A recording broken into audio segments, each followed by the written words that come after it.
Inside the walls of Kensington Palace, heartbreak struck without warning. A royal nanny's trembling voice delivered devastating news. Prince Louis had fallen critically ill. Standing nearby, Princess Charlotte broke into uncontrollable tears, overwhelmed by fear for her little brother. The moment shattered the royal calm and exposed a family's raw emotional truth. What began as an ordinary morning turned into a nightmare no crown could prevent.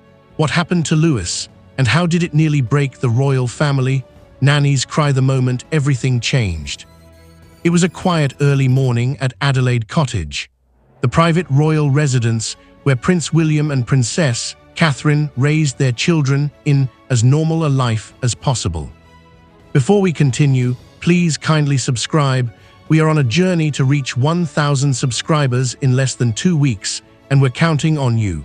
Like, comment, and hit on the notification bell. The day began like any other. Breakfast trays were being arranged, uniforms laid out, and the familiar laughter of Prince Louis and Princess Charlotte echoed from the playroom. But all of that stopped the moment the nanny answered a private call from the palace's medical team. She had cared for the Wales children for years, trusted, discreet, loving. But in that moment, her hands trembled, her expression changed instantly, and her voice dropped to a whisper. Something was wrong, deeply wrong. Down the hall, Charlotte, George, and Louie were playing with puzzles on the nursery floor. The nanny entered, her usually calm demeanor visibly shaken. She knelt beside Charlotte and gently reached for her hand. "Charlotte, sweetheart, I need you to listen carefully." Her voice cracked. Charlotte's eyes widened, sensing the weight in her tone. The nanny continued, barely managing to speak. "It's Louis, he's very sick.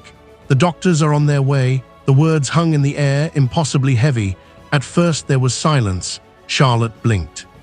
Then her eyes filled, her face crumpled, and in the next breath she broke into tears. "No, not Louis," she whispered, clutching the nanny's sleeve.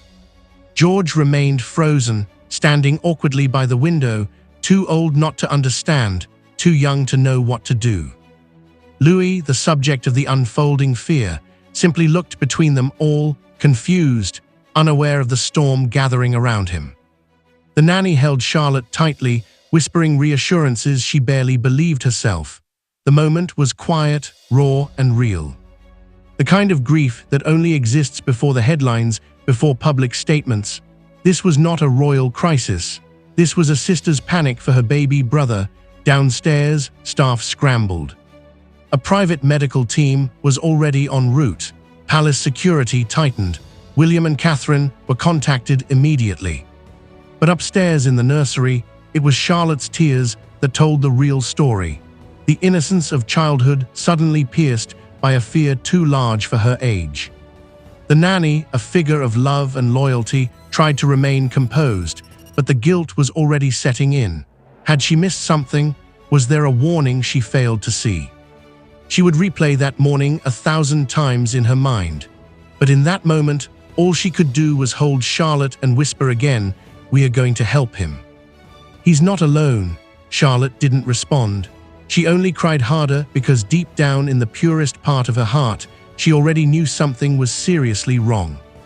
This moment became the emotional heartbeat of the entire ordeal. Before doctors arrived, before headlines erupted, before the royal family issued any statements, a young girl broke into tears, mourning not a tragedy that had happened, but one she feared was coming. That was the beginning, and nothing after would ever feel quite the same. What happened to Prince Louis? Timeline of the tragedy. In the days leading up to the crisis, Prince Louis had been quieter than usual. The playful, energetic youngest child of William and Catherine had become unusually tired, often curling up on the couch instead of bouncing through the halls. At first, no one thought much of it. Children get tired, they have off days. But the nanny, who had known Louis since infancy, noticed more. He skipped meals, his usual laughter disappeared. One evening, he refused to eat at all and fell asleep on the floor beside his toys. Something wasn't right. She alerted the palace's pediatric team. Out of precaution, a royal physician was scheduled to visit, but by the time morning arrived, the situation had worsened. Louis had a high fever and was barely responsive. That was when the call came. Early that morning, just as the family began their routine, the nanny, already on edge, received confirmation. Prince Louis was showing signs of a serious systemic infection, possibly viral in origin, but complicated by underlying inflammation. Catherine and William were immediately summoned back to Adelaide Cottage from separate engagements. The family crisis was unfolding quickly, and there was no protocol for this. Not when it was your child. Charlotte was in the room when the medical staff first arrived. She watched as her brother was gently lifted onto a gurney, his skin pale and warm. His eyes fluttered open for just a second and then closed again. The image broke her. She stood in the corner, hands over her mouth, tears running freely. That was the moment it became real for everyone. The palace shifted into emergency mode. Louis was transferred under full medical escort to a private treatment wing inside London's Royal Brompton Hospital. The Wales family followed behind, protected by a wall of security and silence. As the convoy moved, Britain remained unaware. The public still believed everything was fine, but behind closed doors, a family was crumbling under the weight of fear. The nurse's confession. What really went wrong? As Prince Louis lay surrounded by machines, monitors, and hushed voices, the royal nanny sat down with doctors, shaken, sleepless, and overcome with guilt. She had been the first to see the signs, and now she blamed herself for not reacting faster. In a quiet conference room away from the children, she gave her full account to the royal medical staff. He was just quiet, not himself. I thought it was just a cold, but then he started to WSE when standing. I should have acted sooner, the doctors reassured her. The symptoms were subtle, the progression swift. No one could have predicted how quickly his condition would escalate. Still, she couldn't forgive herself. Catherine joined halfway through the briefing. Her eyes were red. The moment the nanny described Louis moaning in pain during sleep, Catherine broke down. She clutched her hand over her mouth, trying to keep it together. But the emotional weight of hearing how her son had suffered quietly, unknowingly shattered her. The nanny cried too. I failed him, she whispered. Catherine reached for her. You didn't. You loved him. You still do. It was one of those rare moments where royal roles disappeared. And what remained were just two women bonded by love and fear for the same little boy. Meanwhile, the medical team had launched full diagnostic scans. Louis's condition was identified as an acute inflammatory response, possibly linked to a rare autoimmune trigger. His organs were under stress, his vitals were unstable. He would remain under 24-hour watch in the ICU. Charlotte, back at the palace, had begun refusing food. She didn't want to see friends. She simply sat on her bed, staring at her brother's empty pillow. Her world had gone quiet, and she was only 8 years old. Prince William's shock, a father's angry despair. The call reached Prince William while he was attending a security briefing related to upcoming Commonwealth events. The words came quickly: Louis, hospital, ICU. He didn't say a word, just stood pale-faced and left the room. Inside the car, William's hands shook. He kept replaying the last few moments he'd had with Louis, his son's laughter during breakfast 2 days ago, the hug he gave before bed. Had he missed something? When he entered the hospital, his composure cracked. Nurses reported that he moved quickly through the corridor. No greetings, no eye contact, just a father desperate to see his son. He entered the ICU and stood at the foot of the bed. Louis looked so small. Machines beeped. Tubes and wires covered more of him than William could process. He leaned in and whispered, "It's Papa." "I'm here," but Louis didn't stir. William turned to the lead physician. "Tell me everything," he demanded, voice low and sharp. As he listened, a new look settled on his face. It wasn't just grief. It was fury. Fury at illness, at helplessness, at the randomness of watching your child, once so vibrant, lie still under fluorescent lights. Moments later, William stepped outside and met Charlotte in the hallway. She was crying softly. He knelt beside her. "He's strong," he whispered. "He's going to fight." But the pain in his eyes told her he wasn't sure. In that moment, it didn't matter if he was a prince or a king in waiting. He was just a father on the edge of heartbreak. Catherine's breakdown, a mother unmasked. When Catherine entered the ICU, the nurses respectfully stepped back. She approached slowly, as if trying to anchor herself with every step. Her eyes locked on Louie, and the walls she had spent years building as a royal figure began to crumble. The Catherine the public knew, poised, regal, composed, was gone. Here stood a mother, heartbroken and terrified. She gently brushed her son's forehead, careful not to disturb the wires. Her lips trembled. "Mommy's here," she whispered. And then for the first time in years, she wept openly. She sat beside him for hours, refusing to eat or rest. She held his tiny hand and whispered memories. She asked the doctors again and again for updates, for hope, for signs. At one point, the nanny came in. Catherine looked at her and shook her head. "He's just a baby. He's just our baby." Charlotte entered, clutching Louie's favorite blanket. She handed it to her mother and sat quietly on the floor. The blanket was placed on his chest. Catherine leaned in and kissed his forehead. "You'll come back to us," she whispered. And in that moment, the weight of monarchy, titles, expectations all disappeared. What remained was just a family holding on to love in the face of unimaginable fear of medical crisis inside Louis's health battle. By the time the full team of physicians stabilized Prince Louis, the diagnosis had grown more serious. After hours of tests, specialists confirmed he was suffering from a rare aggressive inflammatory condition, likely autoimmune, possibly triggered by a viral infection his body couldn't fight. He was now under constant supervision in the intensive care unit at Royal Bremton Hospital, surrounded by the most advanced pediatric care Britain could provide. But for the Wales family, that wasn't comfort. It was a nightmare. Doctors explained everything in soft technical terms. Systemic inflammation, organ stress, neuroimmune complications, but for William and Catherine, one phrase stood out. "We are doing everything we can, but the next 24 hours are critical." The room was filled with quiet beeping, IV drips, heart monitors. Every sound mattered, every silence terrified them. William stood behind the glass, arms crossed tightly, eyes locked on his son's still body. Catherine refused to leave the bedside. She held Louis's hand even as he slept, whispering softly about toy dinosaurs, bedtime stories, and the holidays they'd planned. Charlotte sat just outside the ICU. She clutched Louis's favorite stuffed fox, its ear worn from years of love. She wouldn't speak. When a nurse offered her a snack, she shook her head and turned her face to the wall. The atmosphere inside the hospital became reverent. Nurses moved quietly. Doctors exchanged notes in whispers. No one dared speak of worst-case scenarios, but the worry was there behind every glance.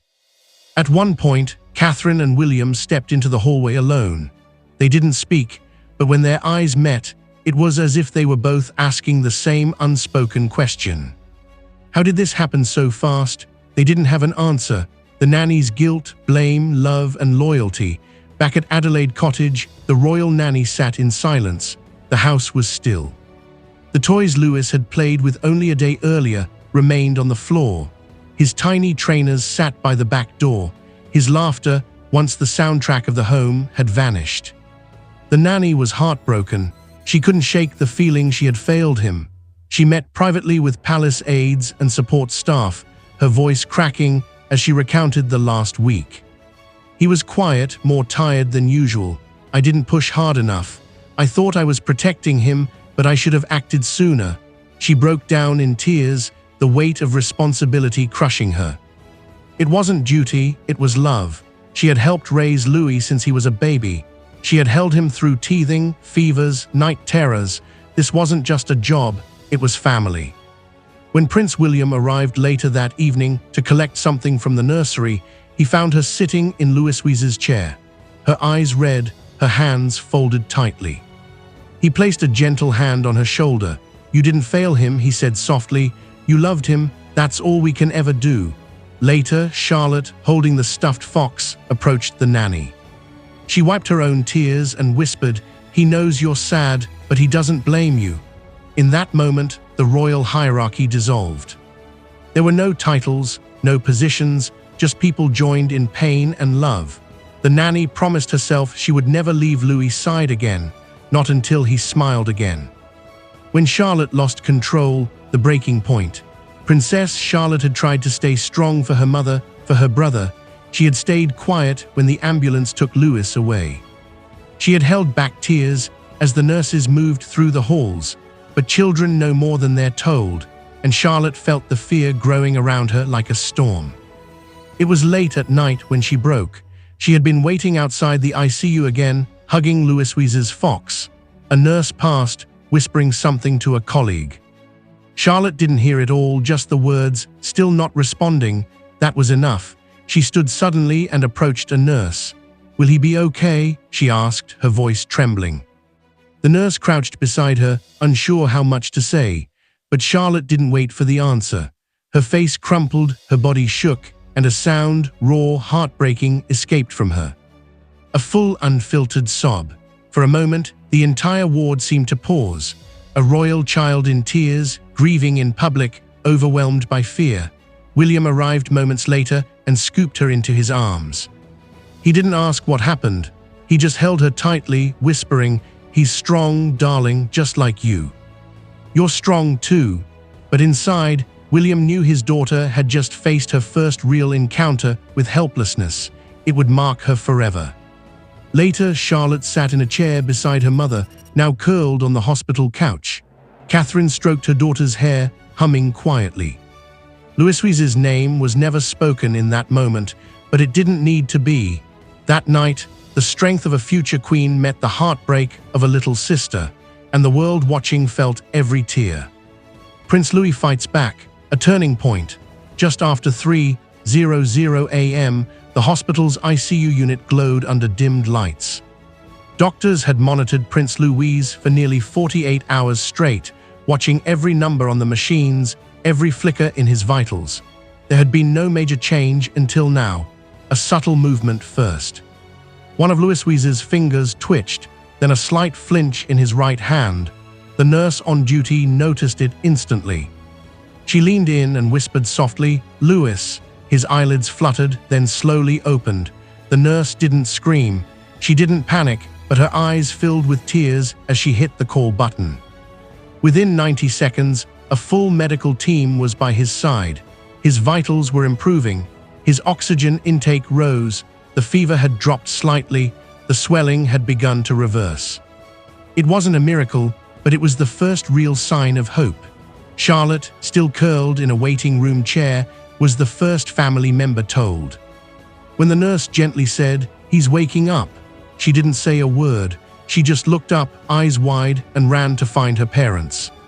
William and Catherine rushed into the ICU, still in their hospital sweats. They stood on either side of the bed, watching as Louis's eyes focused on them for the first time in days. His voice was, his body weak, but he smiled. "Hi, Mommy," he whispered. Catherine collapsed into sobs, holding his tiny hand to her cheek. "I never left," she whispered. "I never left you." For the first time since the emergency began, the Wales family felt oxygen return to the room. The pressure didn't vanish, but the suffocating panic did. William, who had remained composed for everyone else's sake, finally let his guard down. He placed his forehead against his son's and whispered a quiet prayer of thanks. Soon after, Charlotte entered the room, holding the stuffed fox she'd carried since Louis fell ill. She placed it beside him and smiled through teary eyes. "I told him you'd come back," she said to her parents. "He promised me the next 24 hours were crucial, but the mood shifted entirely. Doctors adjusted treatment. Louis was stable, responsive, and even asked for jelly and cartoons, a royal return to normality. Outside the hospital, word spread like wildfire. Crowds that had gathered for updates broke into spontaneous applause when the first good news emerged. Newspapers ran the headline, "Listo the brave, royal boy pulls through." Across Britain and across the world, people who had followed the story held their breath and exhaled together. In homes, offices, even schools, parents hugged their children a little tighter. The crisis hadn't ended, but Louis had fought back, and his quiet courage at just 6 years old became a symbol of resilience that touched hearts far beyond palace walls. Lessons learned, love, strength, and the future of the royal children. With Prince Louis on the mend, a different tone settled across the Wales household. A mixture of exhaustion, relief, and quiet reflection. The whirlwind of sirens, diagnosis, tears, and bedside vigils had passed, but the emotional weight lingered. Catherine, standing at the hospital window, looked out at the sunrise. She hadn't slept properly in days, but her heart was full. "We were so close to losing him," she later told a close friend. It changes everything. In many ways, it did, not just for Louis, but for the entire royal family. Princess Charlotte, once the curious, playful middle child, had grown up overnight. The image of her weeping in the hallway, asking if Louis would survive, would stay with viewers forever. But so would her quiet strength, the way she comforted the nanny, the way she never let go of Louis's toy, the way she stood by him once he woke up. It was a reminder that royalty doesn't protect you from fear, from helplessness, from grief, but it can reveal character in its rawest, most human form. Prince William issued a brief public statement thanking the medical staff and the public for their prayers. This was not just a family crisis. It reminded us how deeply connected we are to the people who stand with us through love, through hope, through heartbreak. The monarchy, often seen as a distant institution, suddenly felt close, accessible, human. In schools, children drew pictures of Prince Louis in a hospital bed surrounded by hearts. In homes, parents shared their own stories of illness and recovery. Online, messages of hope poured in from every continent. A royal crisis had become a national reflection on family health and gratitude. As Louis began physiotherapy and recovery at home, the palace released a photo that would go viral. Charlotte holding Louis's hand as they sat under a tree in Windsor. No crown, no ceremony, just siblings in the sunlight, bonded forever. The image became symbolic, a visual promise that no matter how public their lives, their bond was real. The video closes on this final message. We saw a princess cry, we saw a mother break. We saw a young prince fall and rise again. But above all, we saw that love, pure, steady, and human, is what will guide the future of this royal family. What unfolded behind palace doors wasn't just a royal medical scare. It was a deeply human story.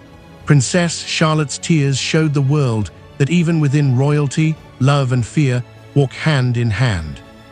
Prince Louis's brave recovery reminded us that resilience lives in the smallest hearts. Catherine and William didn't lead with protocol, they led with love. In a world that often sees royals as symbols, this crisis reminded us they are people first. Families hurt, children cry, parents break. But through it all, what remains is the unshakable bond between them. Charlotte's unwavering presence beside Louis, even in fear, gave us all a glimpse of strength beyond titles. As the royal family moves forward, they carry this moment, a private tragedy turned public lesson, forever etched in their story.